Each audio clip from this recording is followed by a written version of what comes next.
మీ భూములు కోట్లకి వెళ్ళిపోతాయి అది దాన్ని. వీళ్ళు ఏమంటున్నారంటే రైతులు కొన్ని చోట్ల ఇది ఐరన్ తో ఏదో గోడలు కట్టేస్తారు, దానివల్ల అక్కడ పొలాలకు కూడా సరిగ్గా పంటలు ఉండవు, మిగిలిన చోట్ల భూమి కూడా రేట్ ఉండదు అనేది. ఒక రకంగా రైతు ఈ 5 జిల్లాలకు సంబంధించి ఎవరైతే రైతు నాశనం అయిపోవడం తప్ప ఉపయోగం ఏమి ఉండదు. అంటే మీకు హైదరాబాద్ రింగ్ రోడ్ చూస్తాం. అవును.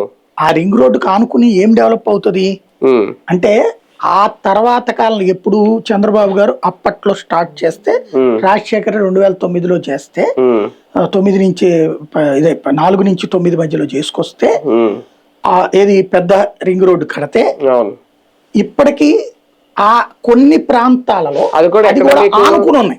హైటెక్ సిటీకి అంటే అక్కడ ఎయిర్పోర్ట్ రావడం వల్ల శంషాబాద్ దగ్గరలో ఇప్పుడు రాయదుర్గం నుంచి ఎక్కుతాను చూడండి, అక్కడే కొన్ని వచ్చినాయి అంతే తప్ప మొత్తం ఖాళీగానే ఉంటది. మరి ఇంకోటి ఆ రింగ్ రోడ్డుకి ఆనుకుని ఉన్న పొలం కొనుక్కోవడానికి కూడా పనికిరాదు.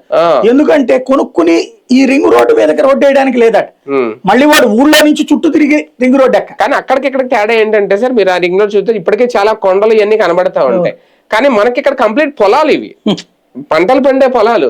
దాంతో కంపేర్ చేసుకుంటే ఇది చాలా లాస్, పాపం చాలా నష్టం వీళ్ళకి. ఇప్పుడు మనము వాస్తవంగా చెప్పాలంటే 15 నుంచి 20 అడుగులు నీళ్లు వచ్చే చోట భూమిని కెలకద్దనినే చెప్పింది అప్పుడు కమిటీ. వాళ్ళని తిట్టాం మనం. వాళ్ళు అదేది మద్రాసుని బాగు చేసుకోవడానికి ఇక్కడ నాటకం ఆడారని వాళ్ళని తిట్టిపోసాం మనం. ఆ ప్రదేశమే ఒక రకంగా చెప్పాలంటే